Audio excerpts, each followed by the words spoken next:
Bueno, tuvimos un problema con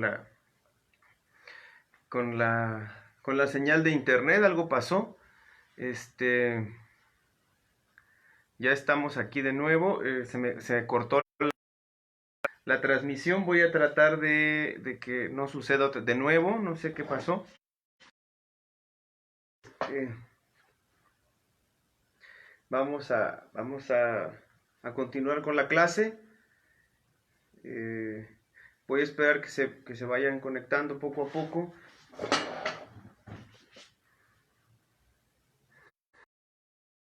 Este,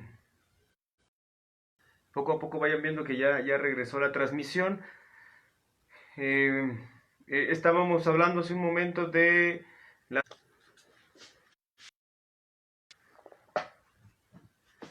Bueno, creo que ya volvió la transmisión. Está pasando algo con el nivel de internet el día de hoy. Tal vez la posición en la que me...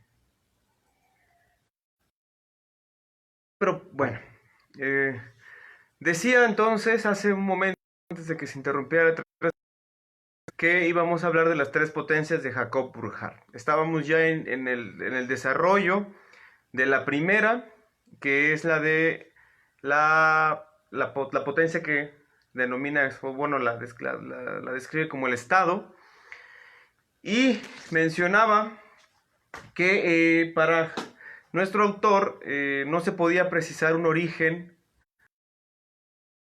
o por lo menos unos orígenes claros del Estado, ¿no? No tanto que no se pudiera en términos de pues, hacer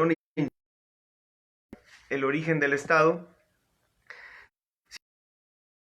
incertidumbre de poder localizar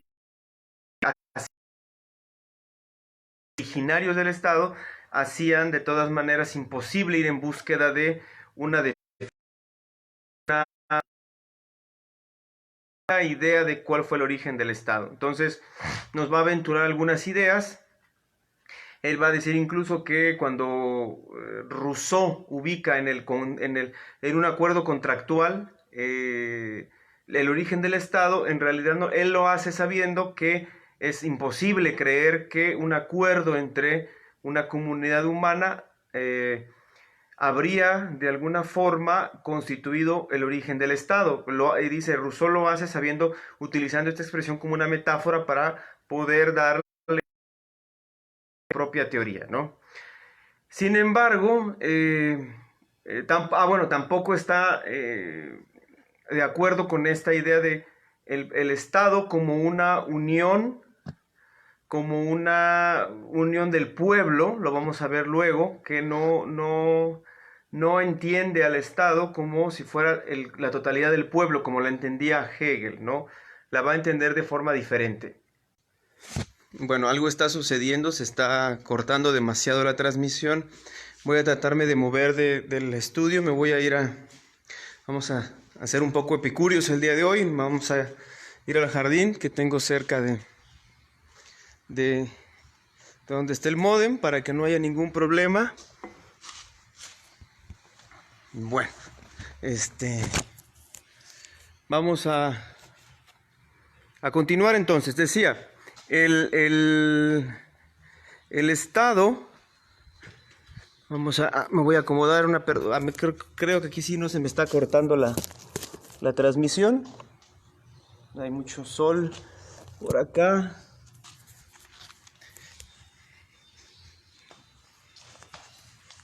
Bueno, ya creo que ya tenemos un espacio. Muy bien. Ya para comenzar por fin. Entonces, ¿de qué se va a tratar esta situación? El Estado va a ser entendido como algo que es estable, por un lado, y que va a tener, según nuestro autor, dos posibles orígenes. ¿Cuál va a ser el primero de ellos? Una de las hipótesis que nos va a decir Burckhardt sobre un posible origen del Estado va a ser la prioridad de la violencia. ¿Qué significa esto? Que pues en la antigüedad la necesidad de que los actos de violencia extrema o los actos de rapiña, los actos de control de ciertos grupos sobre otros fueran de alguna manera sistematizados para ya no producir esta violencia descontrolada.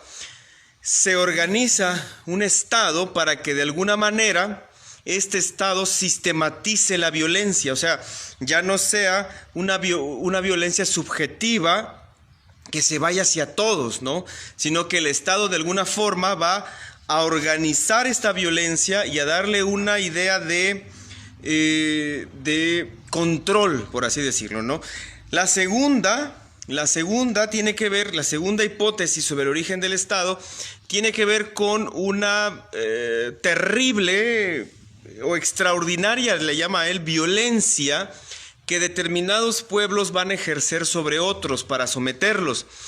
Pensemos, o sea, no lo dice así con todas sus palabras, pero más o menos como cuando los que conocemos ahora con el nombre de espartanos llegaron a la península del Peloponeso y sometieron a los habitantes, vamos a decir, originarios del Peloponeso, ¿no? Entonces, al someterlos, la cultura que vino arrasando con una violencia extrema sometió a las otras y cambió el proceso de vida, pero constituyó un Estado nuevo, un Estado que sistematizó todo el proceso de violencia, ¿no?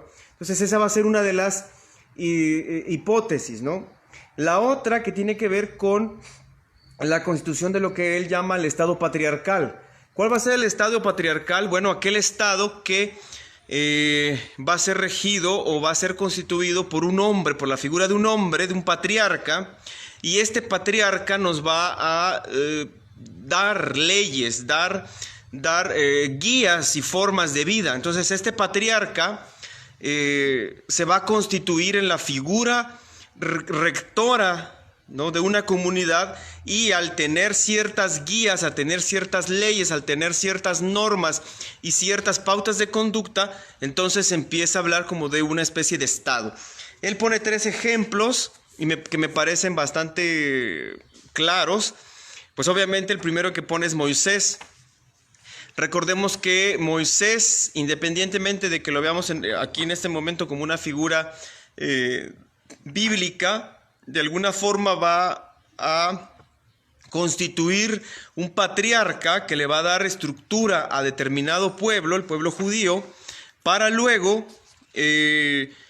dotar a ese pueblo que no tenía una estructura, digamos, sistemática, de un sistema, de un aparato normativo. O sea, le va a dar la Torá, que la Torá es toda la parte de las leyes del Antiguo Testamento, y les va a dar formas de conducta, les va a dar formas de entender los procesos de organización. Entonces, del mismo modo, por ejemplo, Manu, que lo vamos a encontrar en la India, es un antiguo texto que se llama las leyes de Manu, y están escritas en sánscrito, y se le considera a Manu el primer rey, el primer hombre, ¿no?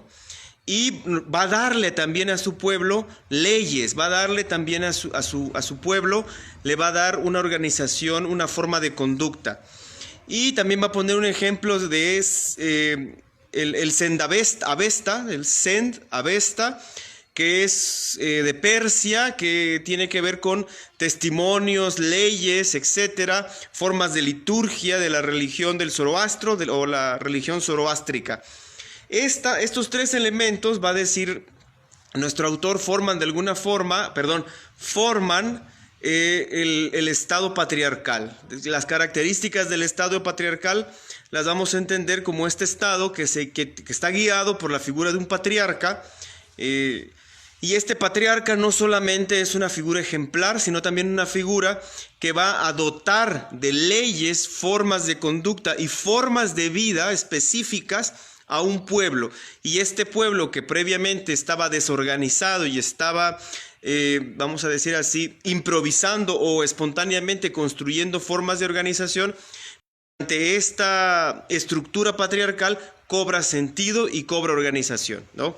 Este es como son las hipótesis con las que va a trabajar Burckhardt. Él va a decir que tampoco podemos quedarnos solamente con las formas de gobierno aristotélicas. Recordemos que una vez que Aristóteles ya entró de lleno a Occidente, pues muchas de sus ideas se convirtieron casi en dogmas, ¿sí?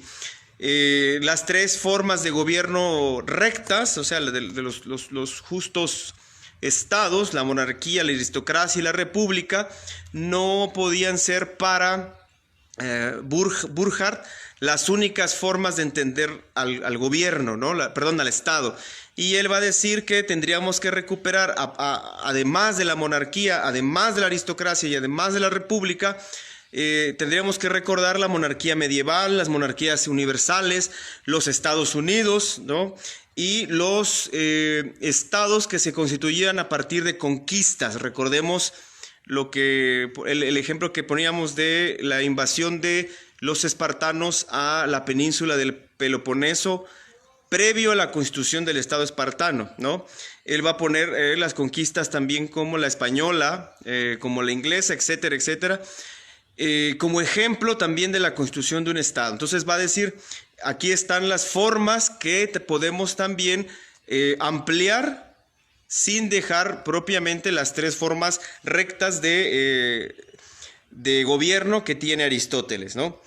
En instancia va a decir que el Estado de alguna forma es un poder, se constituye en un poder, pero ese poder tiene que dejar de constituirse en violencia, de sistematizar la violencia para convertir esa sistematización de la violencia en una fuerza. La estructura que nos ofrece Burckhardt va a ser alternativa a la idea del Estado como la instauración de una vida moral, y va a decir que sí tiene que ver con el asilo del derecho. Va a tener, a diferencia de una construcción que tiende a manifestar el aspecto moral de la existencia humana, en este caso no es el asilo de la moral, como lo decía Hegel, sino más bien el asilo del derecho. Eso es en general, a grandes rasgos, lo que Burckhardt piensa del Estado, ¿no?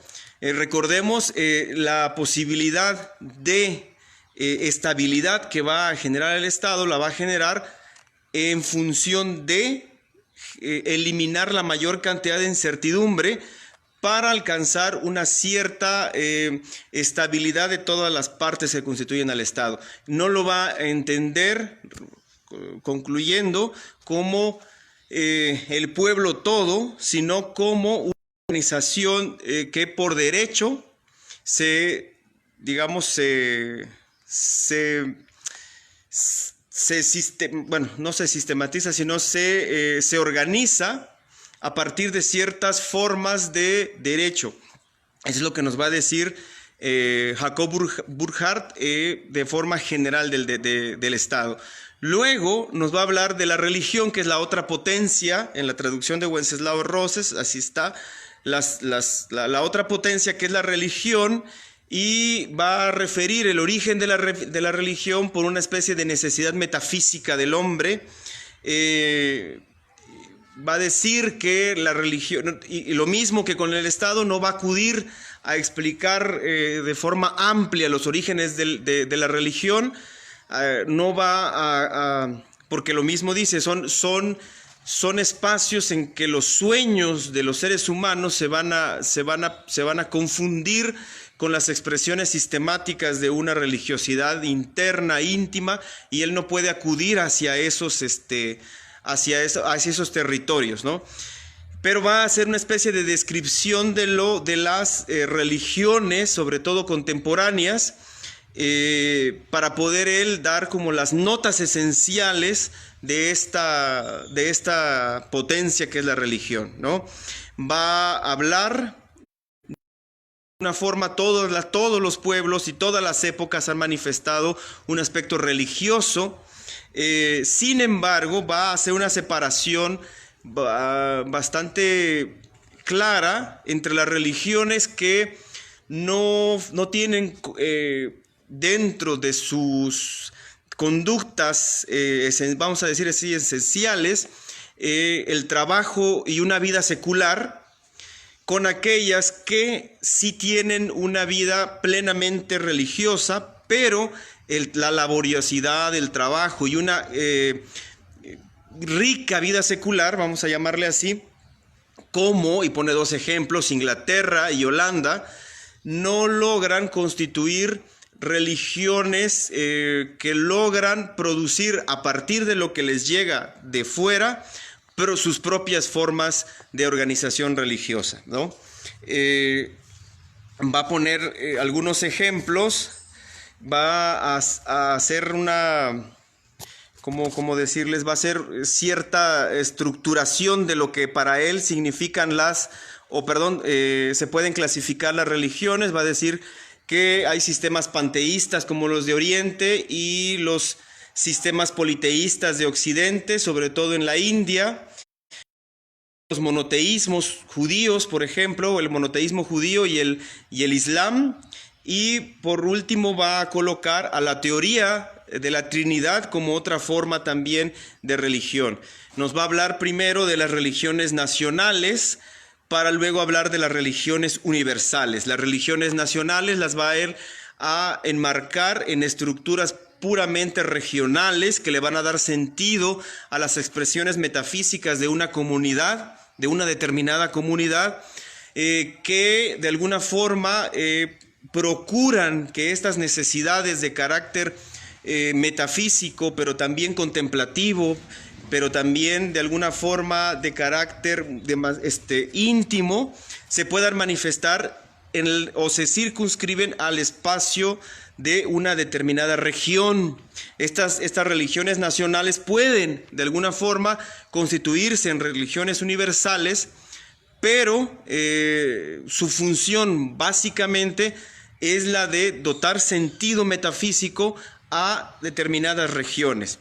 Y las religiones universales, nos va a decir Burkhardt, pues bueno, el budismo, el cristianismo y el islam, no va a poner al judaísmo en esta categoría de religiones universales, van a ser todas aquellas religiones que rebasan lo puramente regional para constituirse en religiones que de alguna manera van a dotar también de sentido metafísico a espacios territoriales y humanos muchísimo más amplios que los propiamente nacionales. Pone como ejemplo, les decía, el budismo, el cristianismo y el islam, y son para él estas las tres grandes religiones universales. Continuamos. ¿Por qué va a decir que, por ejemplo, el catolicismo no forma parte de una religión universal? Porque precisamente, dice él, el uso del latín, esto es importante porque hace una ruptura entre el cristianismo y el catolicismo. Él va a decir que el uso del latín hace que el uso del latín como una lengua sagrada va a condicionar la presencia del catolicismo en una posibilidad más amplia, más universal, en el momento en el cual él está escribiendo esto. Recordemos, estamos entre 1865 y 1887.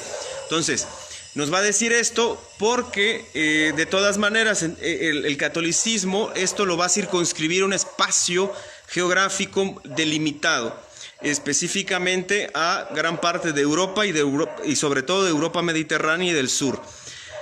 Y él va a decir que de alguna manera estas religiones universales han producido grandes crisis históricas, y también en eso radica su universalidad, la posibilidad de generar estos grandes movimientos históricos que van a dotar o van a cambiar, entre comillas, los grandes sentidos metafísicos de los seres humanos, ¿no?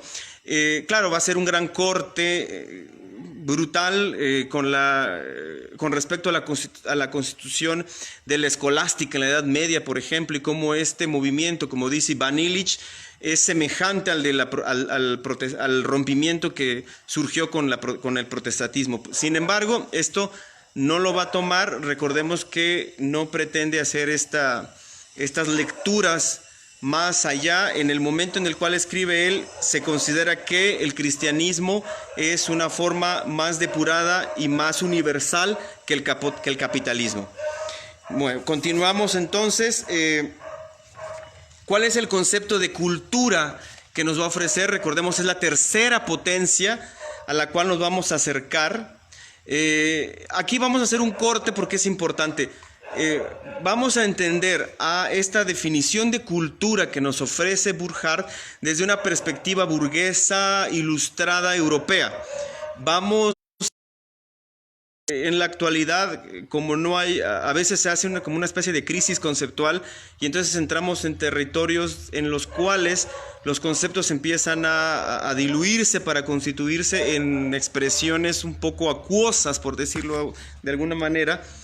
Y entonces este concepto de cultura va a estar referido a las expresiones de una burguesía ilustrada europea de centro de Europa, parte de Europa del Norte, porque hay un concepto que tiene que ver más con un concepto norteamericano de cultura, de la escuela antropológica de cultura, que es más grande o más amplio que el concepto burgués de cultura europeo.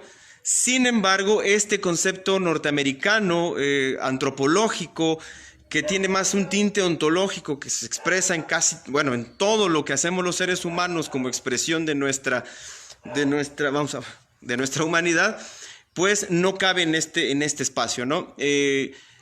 La cultura, nos va a decir Burckhardt, tiene que ver con la suma de evoluciones del espíritu que se producen espontáneamente y sin la pretensión de tener validez universal o coactiva.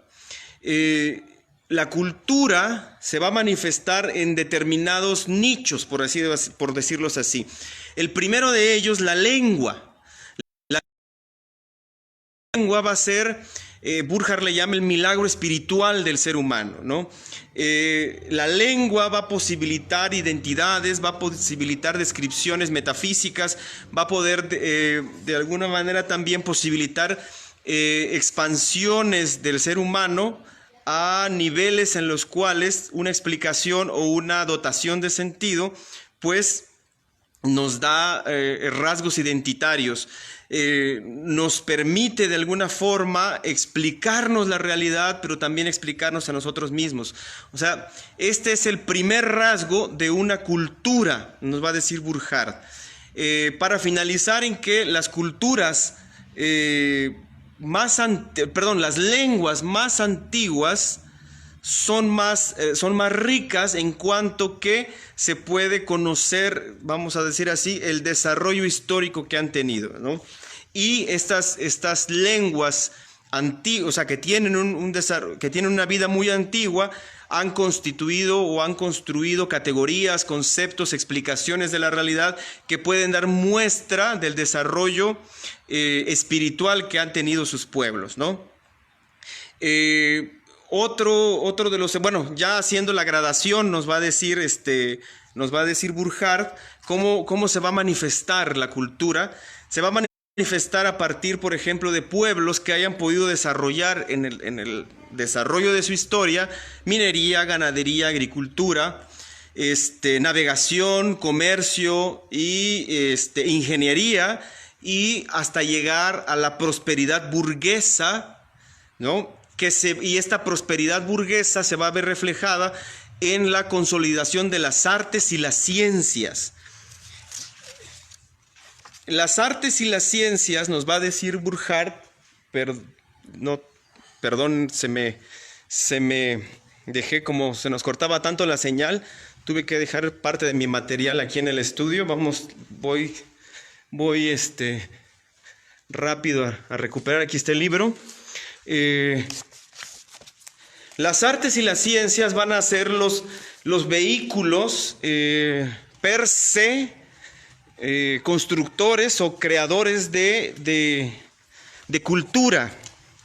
Estamos en el territorio recordemos, un concepto burgués de cultura. Voy a leer un fragmento nada más de lo que dice Burckhardt.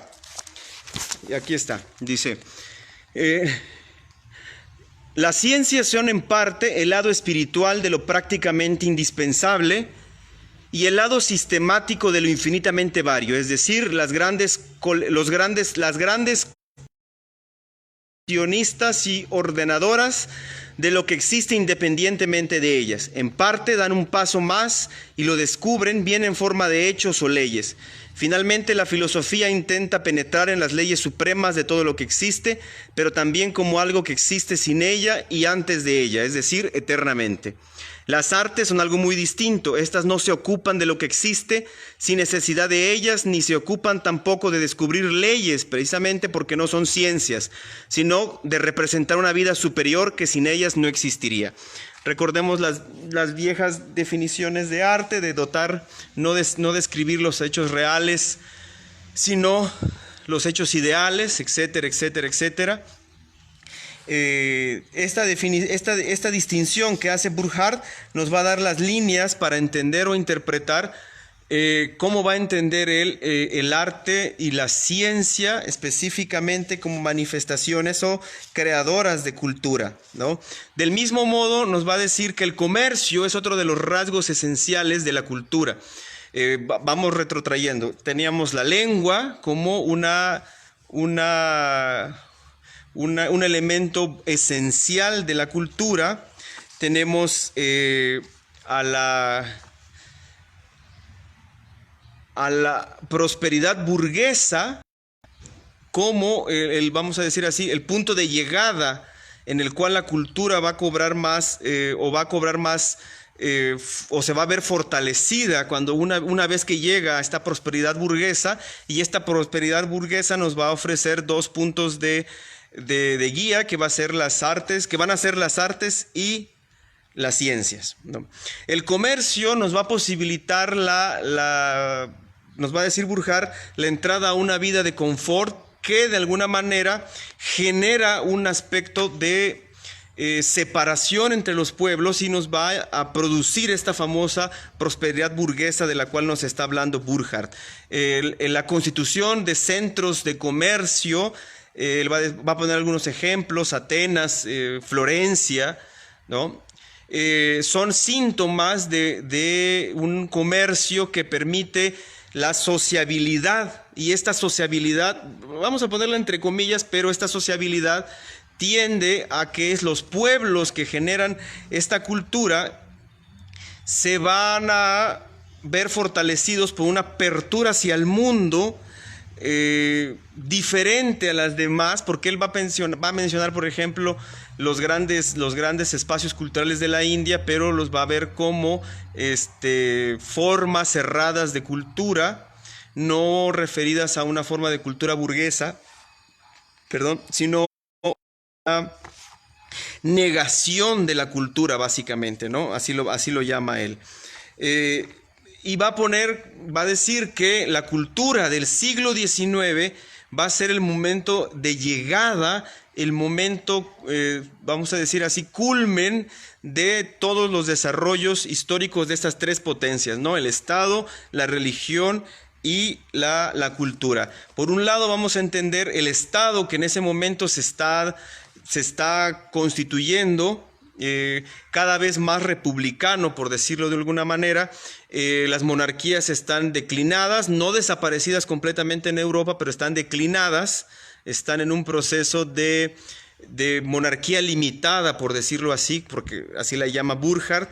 De alguna manera la religión en ese momento pues ya no hay estas grandes persecuciones que se vivieron en los siglos pasados para las religiones protestantes.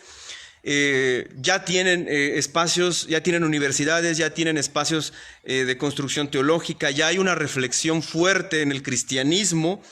Entonces ellos ya están viendo que el cristianismo es como el siguiente eslabón que faltaba dentro de la religiosidad de los pueblos. Y obviamente la cultura burguesa del siglo XIX, que está creciendo de una forma exponencial, que está creciendo de una forma dinámica, va a darle al siglo XIX su matiz o el matiz de ser un siglo privilegiado para poder rastrear la condición de los tiempos, como dice Burckhardt, ¿no? Para poder ser o medir el pulso de la historia, así como de estas tres potencias, las cuales van a estar manifestándose en el desarrollo de la historia, ¿no? Va a decir que el siglo XIX es el siglo de todos los pueblos, es el siglo de todas las culturas. El siglo XIX, va a decir Burckhardt, en el siglo XIX por fin la literatura alcanza el rango de universal, ¿no? Y por fin en el siglo XIX se tiene la conciencia de que el pasado es un patrimonio espiritual de la humanidad, ¿no? Esta es en última instancia la posibilidad que tiene el siglo XIX de ofrecernos una interpretación del pasado como un patrimonio espiritual de la humanidad. Voy a leer solo un fragmento para ir cerrando con la explicación. Nos va a decir Burckhardt con respecto a la cultura del siglo XIX. Primero, va a decir cuáles son las características de este siglo que lo va a fortalecer. Primero, por imprimir al comercio un impulso mucho más acelerado. Segundo, por la total eliminación de las trabas aún existentes, es decir, por la instauración del Estado universal. El castigo de esto es la enorme competencia que va desde desde lo mayor hasta lo más mínimo y el desasosiego. Al hombre culto dedicado a actividades de lucro le gustaría aprender y disfrutar rápidamente muchas cosas, pero tiene que dejar con dolor lo mejor de los otros. Tiene que dejar que otros sean cultos para él, lo mismo que otros oraban y cantaban para los grandes señores de la Edad Media.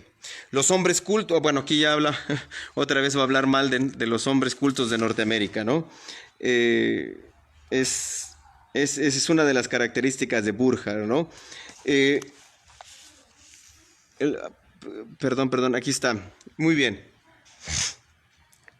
El Estado y la Iglesia entorpecen estas aspiraciones, las aspiraciones de cultura, menos que en otros tiempos, y van orientándose gradualmente hacia puntos de vista más vastos. Carecen en parte de poder y en parte de deseos para la opresión. Prefieren apoyarse mejor en la cultura aparentemente ilimitada que en la represión.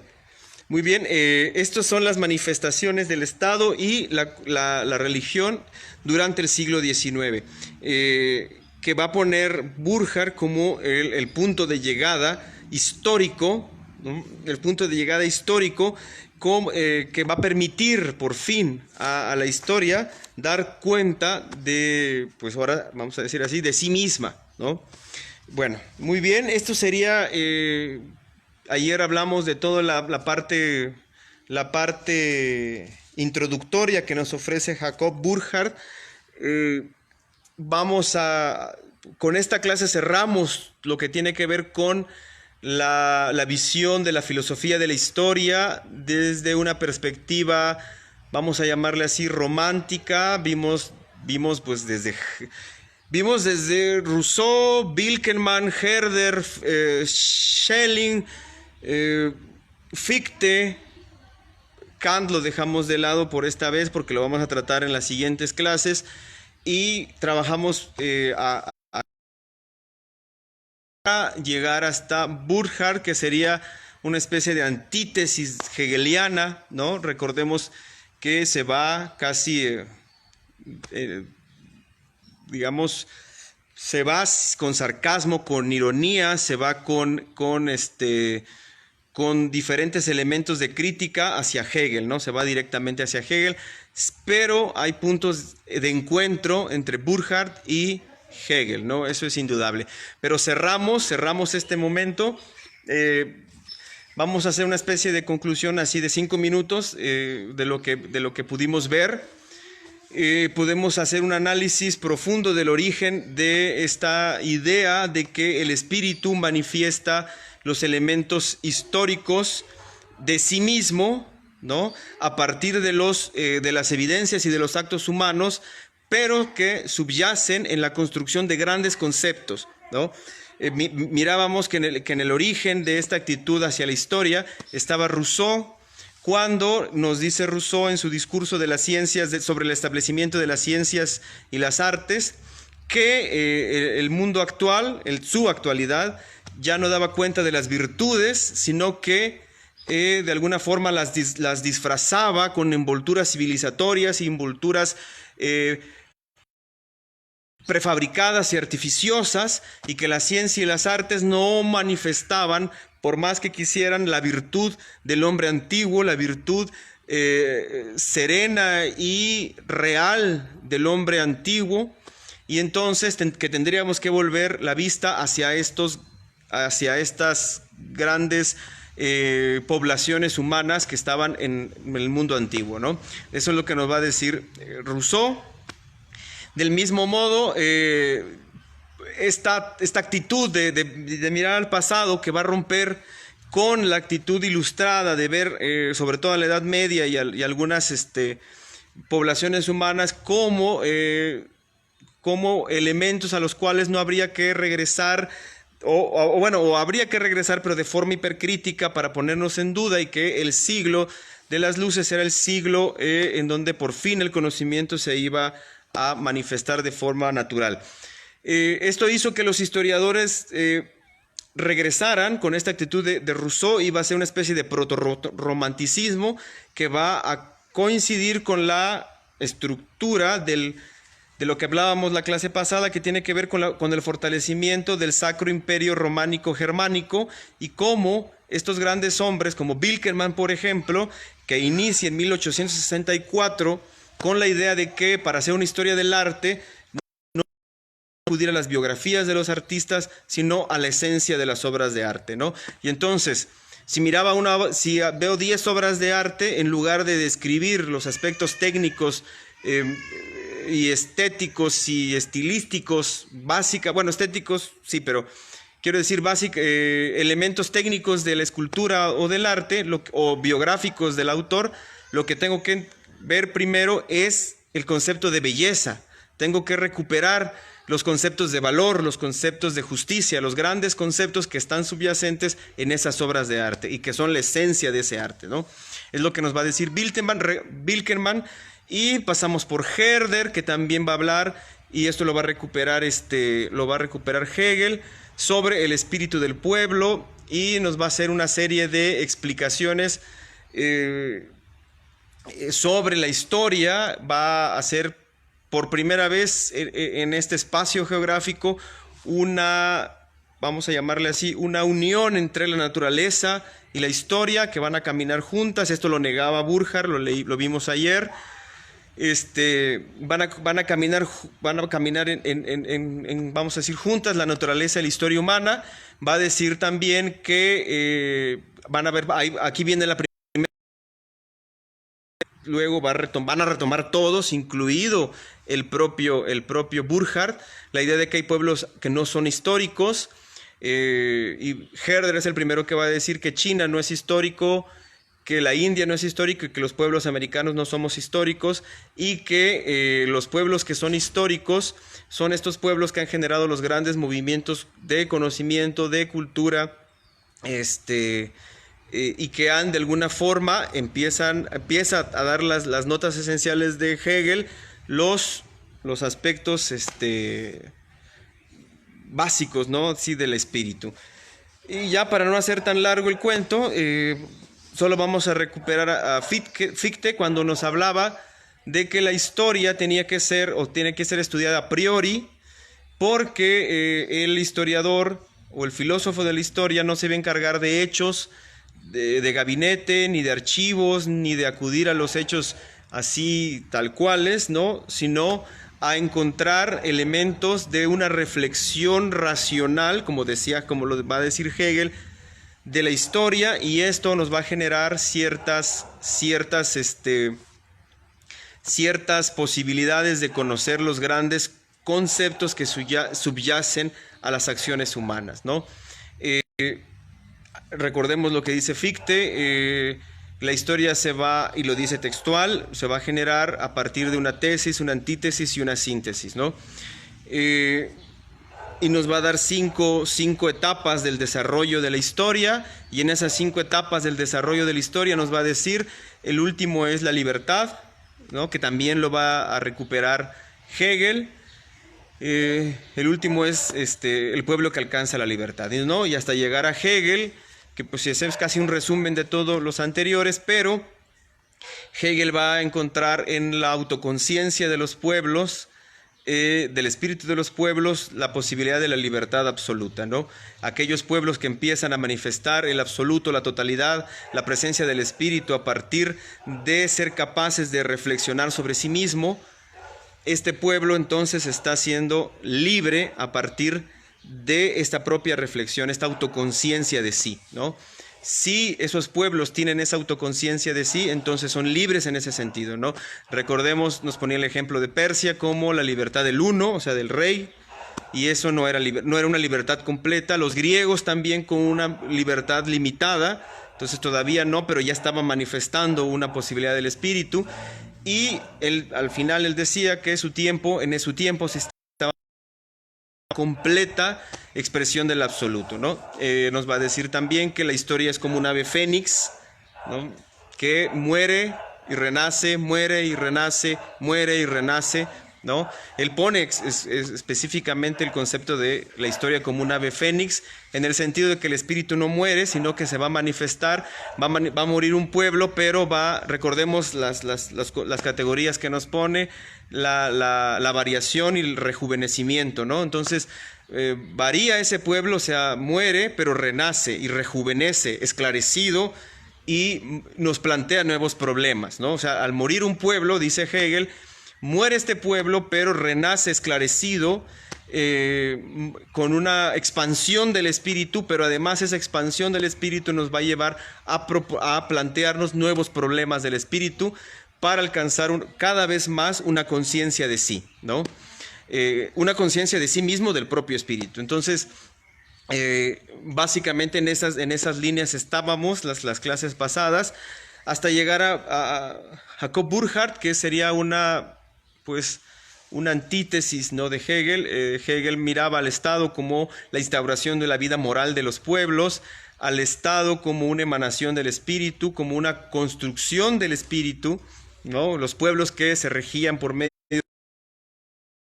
van construyendo una visión del espíritu. Poníamos el ejemplo como, bueno, los protoestados hasta llegar a los estados y así constituyéndose Persia, Grecia, Roma y Prusia, ¿no? El espacio geográfico donde se desarrolla Hegel. Entonces, estos momentos van a ser manifestaciones del espíritu, nos va a decir Hegel.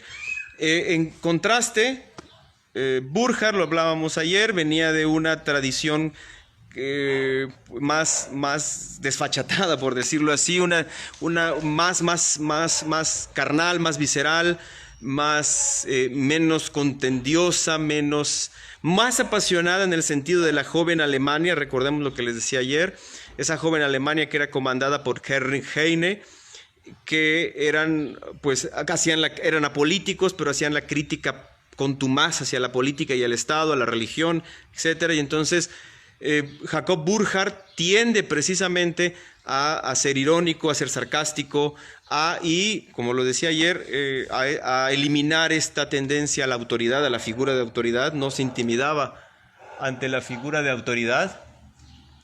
Disculpen, estamos en el jardín, les decía que estábamos un poco epicúreos el día de hoy. Y entonces Jacob Burckhardt va a ponerse un poco, no completamente en los antípodas de Hegel, ¿no?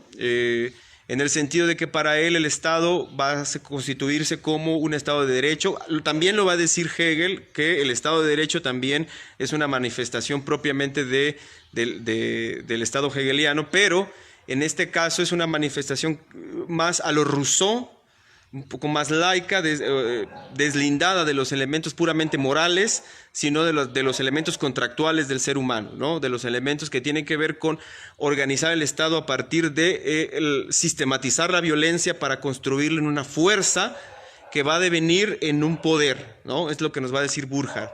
Entonces, este sería el repaso de la historia que nos va a dar que nos va a dar esta primera etapa de la clase, de la filosofía de la historia, que nos va a dar este primer momento. El siguiente momento ya tiene que ver con la historia, cómo se ve la historia en el siglo XX. Vamos a empezar con el texto de Marc Bloch. Es un texto sobre precisamente el por qué la historia, cuál es el sentido de la historia, cuáles son las líneas esenciales para entender la historia desde un punto disciplinar, pero también desde una posible filosofía de la historia, ¿no? En este caso sí tendremos a un historiador de oficio, a diferencia de Burckhardt, que no lo va a hacer, a diferencia de todos los anteriores, que van a acudir precisamente a la historia para generar de ella los grandes conceptos que explican al espíritu humano, ¿no? Esa va a ser digamos, la primera conclusión es eso, ¿no? La posibilidad de que la filosofía de la historia acuda a lo que subyace a estas evidencias, a estos actos de buscar en archivos, de buscar en lo puramente historiográfico para poder construir los grandes conceptos que explican al espíritu, ¿no? Eso sería uno de los elementos conclusivos. Hicimos todo el recorrido para entender lo que ellos pensaron de alguna forma en términos tal vez un poco restrictivos, ¿no? Ayer mirábamos las respuestas que Estados Unidos tenía desde 1837 para todas estas visiones, la de Emerson sobre todo, y cómo de alguna manera están ahora sí tomando las propias reflexiones que ellos mismos construyeron. Esta amplitud hacia el conocimiento provocó que todas estas teorías fueran cuestionadas, fueran puestas en duda y que no permitieran que el conocimiento de otros espacios se mantuviera a la saga. Sin embargo, es importante conocerlo, es sumamente importante tener en cuenta todos estos desenvolvimientos que, como les dije desde las primeras clases, se van a manifestar hasta nuestras tierras, ¿no? Ya les dejé en otros videos la bibliografía de cómo las ideas hegelianas, por ejemplo, llegaron a Chiapas. Estas ideas hegelianas se van a manifestar sobre todo en la franja del Soconusco, en la franja con en la parte que tiene que ver con la frontera de Guatemala, la construcción de las grandes fincas, el desarrollo de las ciencias, la botánica, la geografía, la ganadería y sobre todo el desarrollo de la agricultura en el capitalismo moderno, como nos dice la doctora Isás, tuvieron que ver mucho con estas ideas pues referidas sobre todo a las ideas hegelianas. Pero bueno, les dejé la bibliografía, pueden ustedes consultarla si gustan. Los libros están ahí, y si no se pueden conseguir, pues los podemos reproducir, ¿no? Bueno, sería ya finalmente la conclusión de la materia. Espero que los archivos que les envié la vez pasada hayan estado claros, estén accesibles a la lectura. Procuré de que fueran las mejores traducciones de Hegel. De Burckhardt, la verdad, no tengo material original en alemán, no lo pude conseguir nunca. La traducción es decente, la de Wenceslao Roses, sin embargo la edición tiene algunas erratas, algunas cosas. Les mencionaba la vez pasada de los latinismos propiamente usados en